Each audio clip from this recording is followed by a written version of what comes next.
No meio do caos da Segunda Guerra Mundial, quando os jornais estampavam manchetes sobre os avanços dos exércitos e as cidades em ruínas, uma verdade pouco contada se desenhava nas sombras do conflito. Entre os disparos e os gritos dos soldados, havia um som quase imperceptível, o eco distante de um único tiro certeiro. E mais surpreendente ainda, muitas vezes, o dedo que puxava o gatilho pertencia a uma mulher. Enquanto o mundo via o combate como um domínio exclusivamente masculino, um novo exército emergia silenciosamente. Mulheres, até então destinadas a funções secundárias, agora carregavam rifles, vestiam fardas e marchavam para a linha de frente. Mas não eram combatentes comuns. Elas se especializavam em um tipo de guerra solitária, onde a paciência e a precisão valiam mais do que a força bruta. A presença feminina no campo de batalha não era apenas inesperada, era revolucionária. E a pergunta que surgia entre os próprios soldados era inevitável: como essas mulheres se tornaram atiradoras de elite tão temidas? Ser uma atiradora de elite não era apenas segurar um rifle e mirar no inimigo. Era um processo brutal de resistência física, mental e psicológica.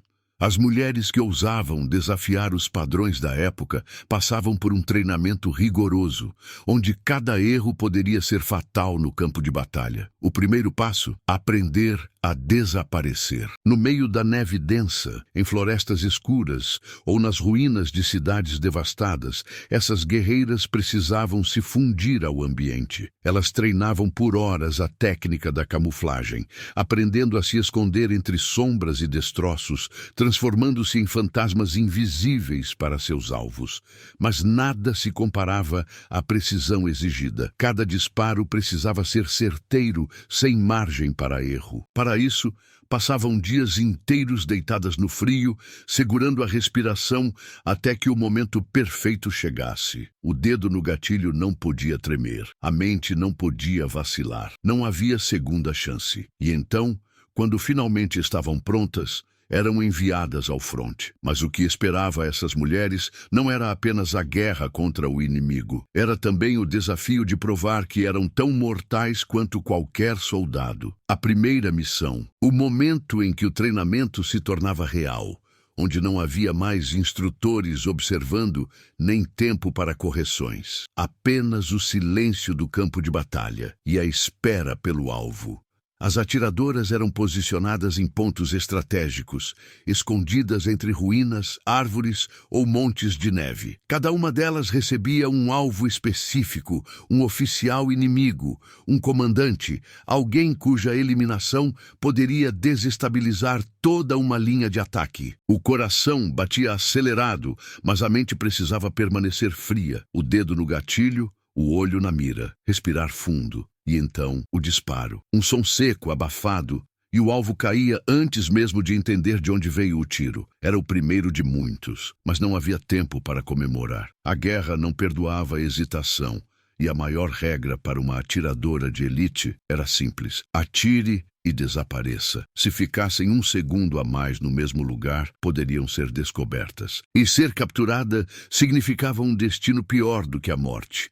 As missões continuavam, os alvos aumentavam, e logo essas mulheres deixavam de ser apenas combatentes. Elas se tornavam lendas, sombras invisíveis que assombravam o inimigo. Mas a guerra estava longe de acabar. A guerra tinha seus próprios fantasmas, e para os soldados inimigos, nenhum era mais aterrorizante do que a presença invisível das atiradoras de elite soviéticas. Elas eram conhecidas por um nome sussurrado entre trincheiras e bunkers: as bruxas brancas. Ninguém as via, ninguém sabia onde estavam, apenas ouviam o estampido seco de um disparo. E então, o silêncio eterno. Os relatos dos sobreviventes eram quase inacreditáveis.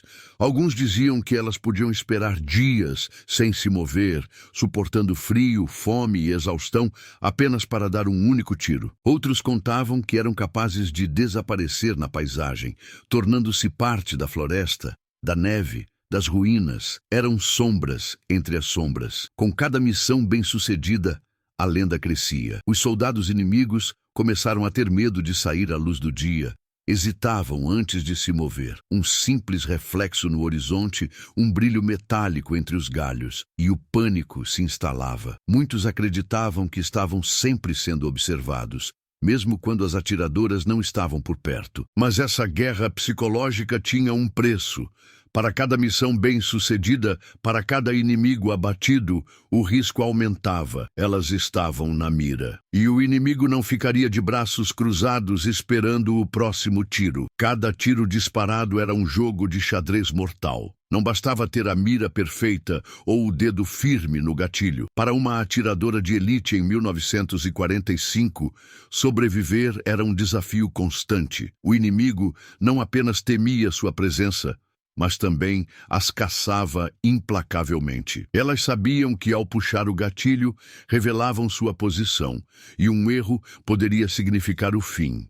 Por isso, se moviam como fantasmas, disparavam e desapareciam. Usavam o ambiente a seu favor, cavando pequenas trincheiras, se escondendo entre os escombros ou até cobrindo seus rifles com neve para evitar qualquer reflexo denunciador. E mesmo quando o frio cortava como lâminas afiadas e a fome fazia o corpo tremer, desistir não era uma opção. As missões eram solitárias e brutais. Elas esperavam horas, às vezes dias, sem mover um músculo, aguardando o momento exato.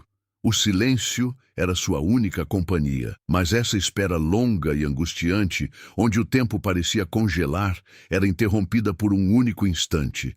O disparo perfeito, e então a adrenalina tomava conta. O coração disparava, os sentidos ficavam aguçados, e o instinto de sobrevivência gritava: é hora de desaparecer. Mas por mais habilidosas que fossem, nenhuma delas estava imune ao maior perigo do campo de batalha, a imprevisibilidade. O inimigo estava aprendendo e a caçada estava apenas começando. A guerra já tinha seus monstros, mas poucos eram tão temidos quanto as atiradoras de elite. Cada tiro certeiro, cada comandante abatido, cada movimento cirúrgico nos campos de batalha. O inimigo não demorou a perceber que não estava lidando com soldados comuns. Essas mulheres eram fantasmas, caçadoras invisíveis que derrubavam seus alvos sem serem vistas.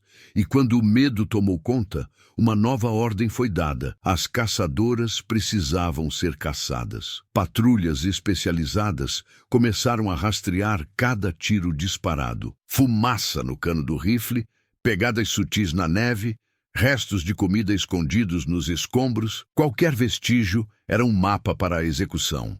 Os inimigos sabiam que, se conseguissem se aproximar, o combate seria corpo a corpo, e isso mudaria o jogo. Muitas dessas atiradoras eram forçadas a se deslocar constantemente. A floresta era sua aliada, os prédios em ruínas, seu esconderijo. Mas, por mais experientes que fossem, o risco era sempre crescente. Um erro, uma distração, um tiro que demorasse meio segundo a mais.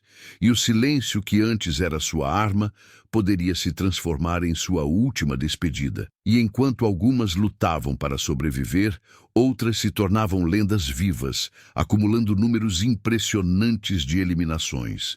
Mas uma delas, em especial, se destacava entre todas. Seu nome, uma sombra sussurrada entre os inimigos, um fantasma que assombrava o campo de batalha. Seu nome era Lyudmila Pavlichenko. Mas para os inimigos, ela era apenas um sussurro no vento, um disparo antes do último suspiro. 309 eliminações confirmadas. 300 de vidas apagadas com precisão milimétrica. Ela não era apenas uma atiradora, ela era um pesadelo vivo. Seus olhos calculavam a distância em segundos. O dedo no gatilho não tremia, mesmo diante da mira inimiga. E quando um general nazista descobriu que sua tropa estava sendo dizimada por uma única mulher, ele não acreditou, até que foi a vez dele. A lenda de Lyudmila cruzou fronteiras. Enquanto os jornais falavam de heróis de guerra, ela atravessava o oceano, sentava-se ao lado do presidente dos Estados Unidos e desafiava o mundo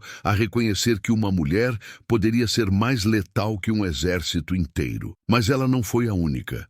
Outras atiradoras seguiram seus passos, algumas ainda mais furtivas, ainda mais mortais. Algumas nunca tiveram seus nomes revelados, desaparecendo na história como sombras silenciosas. Mas os ecos de seus disparos ainda ressoam. E a pergunta que fica é: quantas dessas caçadoras permaneceram invisíveis, deixando apenas o rastro de um inimigo que nunca soube o que o atingiu? A Segunda Guerra Mundial foi palco de incontáveis histórias de coragem, mas poucas são tão intrigantes quanto as das atiradoras de elite. Mulheres que desafiaram não apenas o inimigo, mas também um mundo que insistia em subestimá-las. Entre a névoa das trincheiras e o silêncio mortal de suas posições ocultas, elas reescreveram o destino com cada disparo preciso. Elas não pediram reconhecimento. Suas conquistas não precisavam de aplausos, apenas da certeza de que estavam protegendo suas terras, suas famílias e sua própria existência. Algumas se tornaram lendas. Outras desapareceram nos registros apagados do tempo, mas todas deixaram marcas profundas em um conflito que jamais será esquecido. E se a guerra tivesse tomado outro rumo, sem essas sombras nos telhados? Se esses olhos treinados nunca tivessem mirado pelo visor de um rifle? A história poderia ter sido escrita por outras mãos, ou talvez não tivesse sido escrita de forma alguma.